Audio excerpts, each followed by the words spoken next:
Bonjour à tous et à toutes, deuxième vidéo à destination de mes secondes 1 et seconde 8 où je vais maintenant corriger les exercices en lien avec le chapitre 14 sur la réfraction. Il faut que vous ayez votre livre ouvert, page 241 sous les yeux, une calculatrice et vos exercices qui étaient à faire pour cette semaine.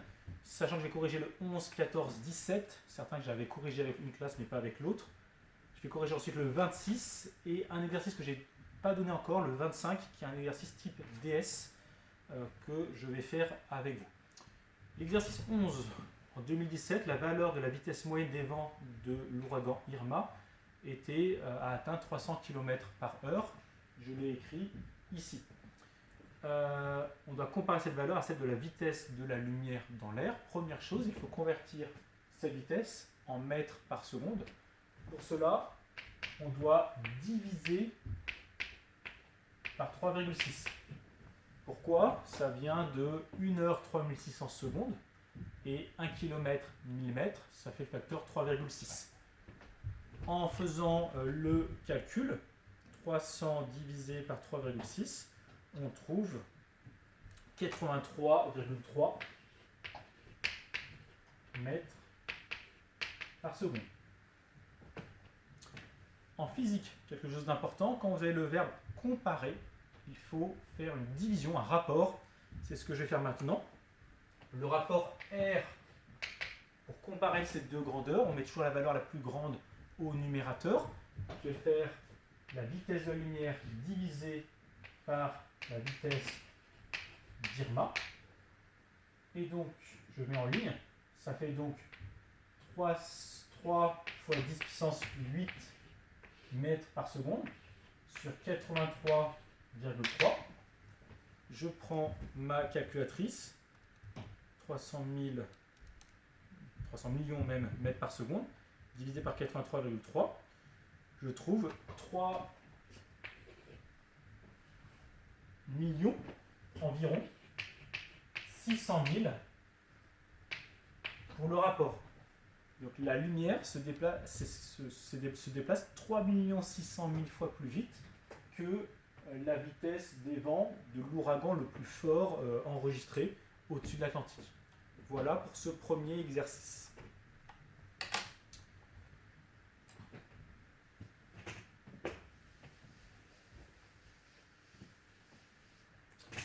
Deuxième exercice, l'exercice 14, page 241.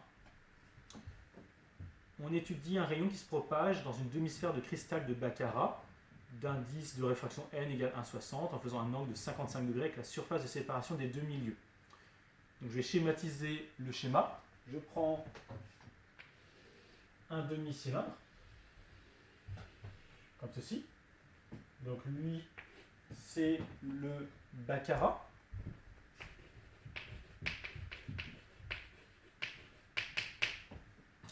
Je trace la normale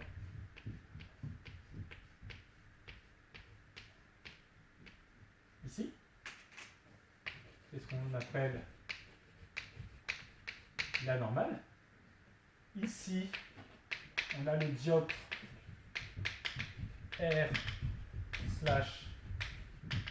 R/baccarat. Et là, il y a un piège dans l'exercice. On vous dit que le rayon fait un angle de 55 degrés avec la surface de séparation, avec le dioptre. Ça veut dire 90 moins 55, 35 degrés avec la normale. Ça fait un angle, un rayon à peu près comme ceci. Et l'angle ici, il vaut 35 degrés. Par rapport à la première vidéo, j'avais parlé des milieux réfringents. L'air N1 1,0004, le baccarat d'indice N2 1,60. Le baccarat est plus réfringent que l'air, donc le rayon va se rapprocher de la normale. Il ne va pas aller tout droit comme ceci, il va faire un angle comme ceci, que je vais appeler I2, qu'on va calculer. Voilà pour la question A. Pour la question B, j'ai oublié une petite chose dans l'exercice. Dans cet exercice, on parle à la fois de réflexion et de réfraction. le baccarat et du cristal, quand il est bien propre, il réfléchit un peu, on peut voir son reflet dedans. Ça veut dire qu'il y a aussi un rayon qui est réfléchi, comme ceci. Et on va calculer son angle ici. Du coup, lui, je vais l'appeler R. Et I2, je le laisse ici pour tout à l'heure. Déterminer la valeur de l'angle de réflexion. Très simple. On y va. Petit b. Je vais me mettre de ce côté-là. On cite la loi qu'on utilise, d'après la deuxième loi de la réflexion de Snell-Descartes. D'après la deuxième loi de la réflexion de Snell-Descartes.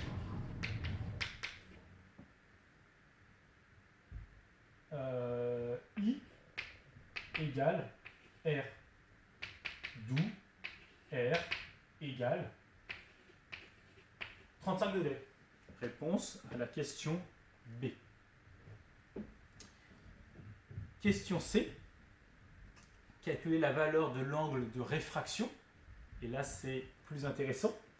Donc, je reprends ce que j'ai écrit ici. D'après la deuxième loi de la réfraction,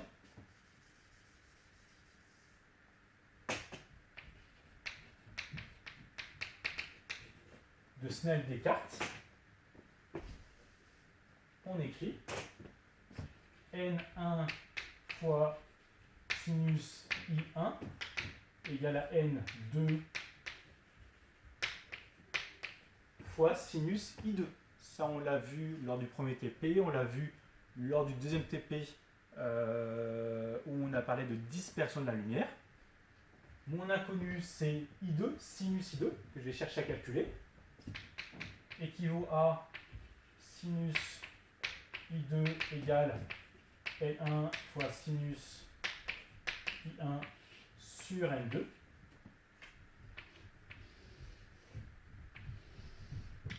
Les indices de réfraction, pas d'unité, les angles sont en degrés. On va faire le calcul.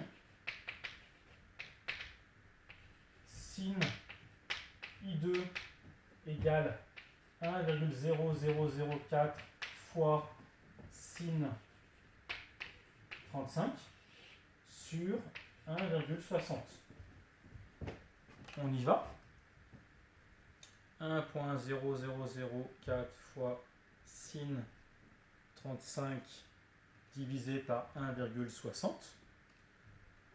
Je trouve un sinus environ de 0,359 si j'arrondis. Mais on s'en fiche du résultat, on peut ne pas l'écrire ici. Ce qu'il faut faire après, c'est arc sin de ce nombre-là. Pour être plus précis, moi je retape tout mon calcul pour avoir la valeur la plus exacte. Divisé par 1,60, je tape dans mon arc sin.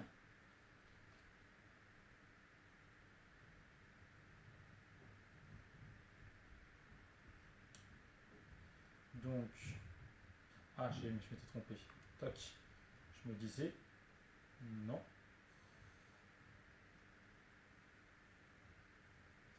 Donc, je recommence.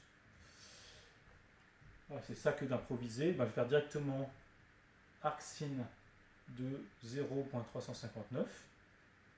Et je trouve à peu près 21 degrés. C'est-à-dire que I2, vous pouvez noter ici, I2 ici, il vaut 21 degrés. Ce que je disais par rapport à l'angle va diminuer parce que l'indice augmente et vérifier. On trouve à peu près 21 degrés ici. Voilà pour l'exercice 14.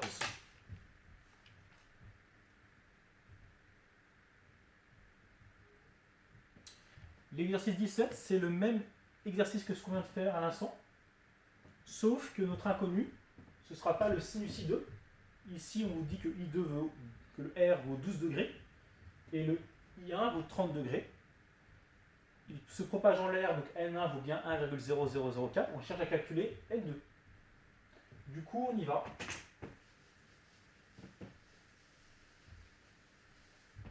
D'après la deuxième loi de la réfraction de Snell-Descartes, N1 fois sinus I égale N2 fois sinus R.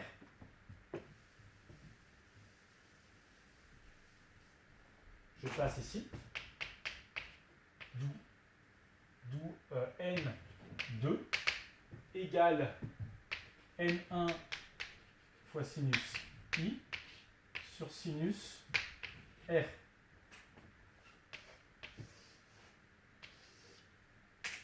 Je fais le calcul. Application numérique.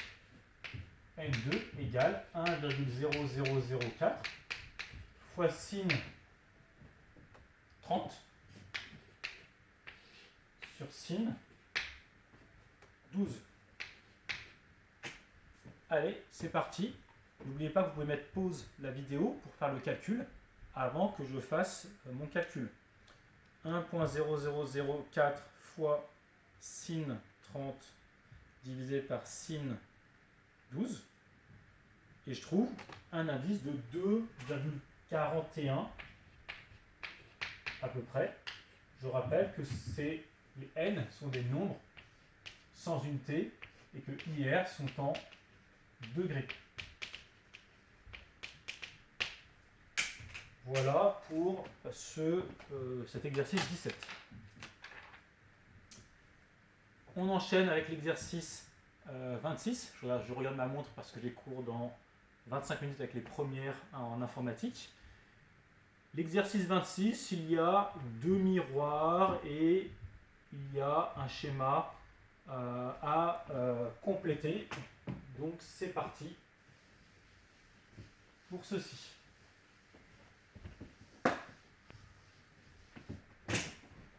Donc il y a un premier exercice 26, page 244. Il y a un miroir horizontal et un miroir avec un angle de 65 degrés.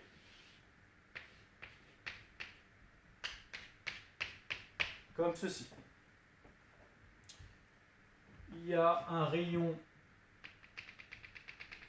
incident qui arrive avec un angle à peu près de 45 degrés, à peu près, qui arrive au point I.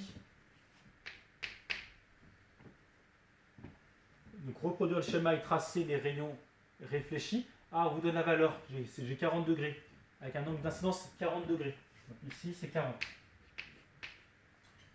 D'après la deuxième loi de la réflexion de Snell-Descartes, l'angle réfléchi sera le même. Donc je repars avec un angle,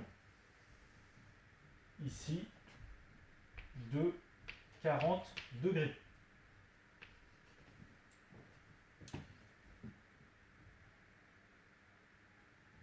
Et on doit trouver la valeur de l'angle avec lequel le rayon réfléchi par M1 arrive sur M2. Ben là, on voit qu'il y a un triangle. I, A, B. 65, donc là, c'est le complémentaire à 90, donc c'est 60 degrés. Ben, on a un triangle presque équilatéral. Donc ici, on aura 55 degrés. Non, pas 55. Je dis des bêtises. C'est ça, la somme est égale à 180 moins 65 moins 60. Si, c'est 55 degrés. C'était bon. 55 degrés. Par rapport au miroir, ça veut dire que par rapport à la normale, j'ai le complémentaire à 90, donc 35 degrés, ici. Et on pourrait aller encore plus loin, le rayon repartir ici avec un angle de, je vais le faire d'ailleurs, avec un angle de 35 degrés ici, d'après la deuxième loi de la réflexion de Snell-Descartes. J'espère que mon schéma est assez clair sur la vidéo. Donc question A c'est fait, question B c'est fait, question C, Répondre aux questions A et B lorsque M2 est incliné de 90 degrés par rapport à M1. Donc, allez, j'efface tout. Donc, j'efface ceci, j'efface ça. Hop. Je mets un miroir qui a un angle de 90 degrés. Comme ceci. Le rayon arrive comme ceci. On avait dit que j'avais 60 degrés ici, 90 ici, du coup, et 30 degrés ici. Et donc, j'ai mon 60 degrés ici, donc il repart avec un angle de 60 degrés par rapport à la normale. Ça doit faire 40, 60, 90. Ça doit faire ça pour la question C. Parce que M2 est un 1. Commenter la position relative du rayon réfléchi par M2. Qu'est-ce qu'ils entendent par là? J'en ai aucune idée. Si. On a 60 degrés par rapport à la normale ici.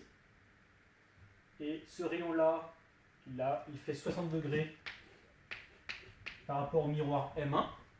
Et bien en fait, les deux rayons rouges ici doivent être parallèles, ce qui n'est pas tout à fait le cas sur mon schéma.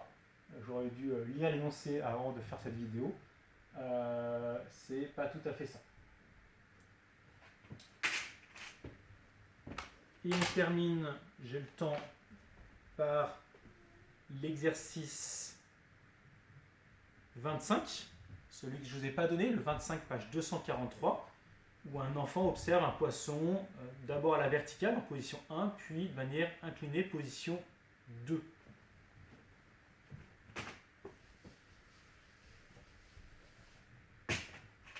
Donc, on a l'aquarium, l'eau.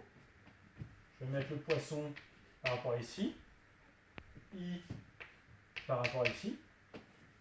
L'œil, il est à peu près aligné quand il est en position 2 ici. Et l'œil en position 1, 1 ici. Que dire des angles d'incidence et de réfraction pour la position 1 de l'enfant? Eh bien, ça, c'est ce qu'on a vu en TP avec, c'était pas Grosse Test, c'était lui peut-être, je ne sais plus, qui avait dit qu'un rayon qui arrive perpendiculairement n'est pas dévié. En effet, le poisson va émettre un rayon lumineux vers l'œil en position 1. Comme il arrive avec un angle ici de 0 degré par rapport à la normale, il n'est pas dévié. Donc dans ce cas-là, I, l'angle d'incidence vaut 0 degré par rapport à la normale. R, l'angle de réfraction, vaut 0 degré par rapport à la normale. Donc là, question 1, c'est assez simple. Reproduire le schéma, puis tracer le rayon lumineux ici là, et qui arrive dans l'œil de l'enfant pour cette position. Donc c'est fait. Répondre aux questions 1 et 1b pour la position 2 de l'enfant. Donc là, ce qui se complique, c'est que comme on passe de l'eau dans l'air, ah oui, il n'y a pas de calcul. C'est là où on va réfléchir un peu. NR ici, on va mettre environ égal à 1. NO égale à 1,33. S'il n'y avait pas d'eau, le rayon irait en ligne droite, comme ceci, s'il n'y avait pas d'eau. Pas de dioptre, pas de réfraction. Comme il y a réfraction, il y a déviation du rayon lumineux. Il y a donc deux possibilités.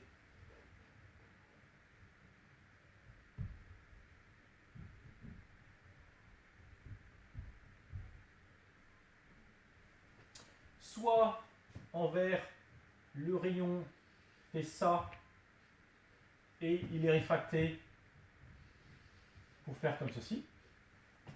Soit en bleu, le rayon part comme ça et il est réfracté comme ça.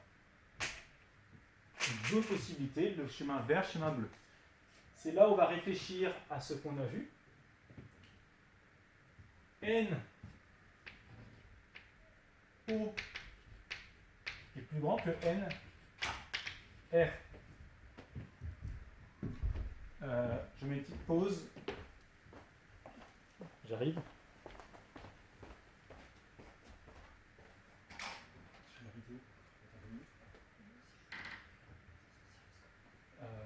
Tu peux passer, après ça ne me dérange pas, mais là c'est en train de tourner. D'accord. Et je termine, j'en ai encore pour 5 minutes. Je finis de corriger un exercice. Donc, désolé pour cette petite interruption.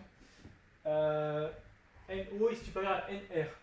C'est-à-dire que NO c'est mon milieu 1, mon I1 va donc être inférieur à I2, l'angle dans le deuxième milieu. Ça, c'est ce qu'on a vu avec la vidéo précédente. C'est là où on va regarder. Je tente sur rayon vert. Je trace ma normale au rayon vert. Mon I1 ici, il est plus petit que mon I2. I1 plus petit que mon I2, c'est le bon schéma. C'est le chemin vert comme ceci. D'accord? Sur mon schéma en bleu, le I1 sera plus grand que I2. Je vous laisse vérifier. Donc ça, c'est un exercice qui est dur. Hein. C'est un exercice type DS. D'accord? Donc il faut bien faire le schéma et là voir que cet angle-là, ici, est plus petit que l'angle ici. D'accord? Par rapport à la normale. Donc question 2, voilà. Et question 3, c'est là où on comprend mieux pourquoi quand on voit un poisson en diagonale, il n'est pas à l'endroit réel où il est.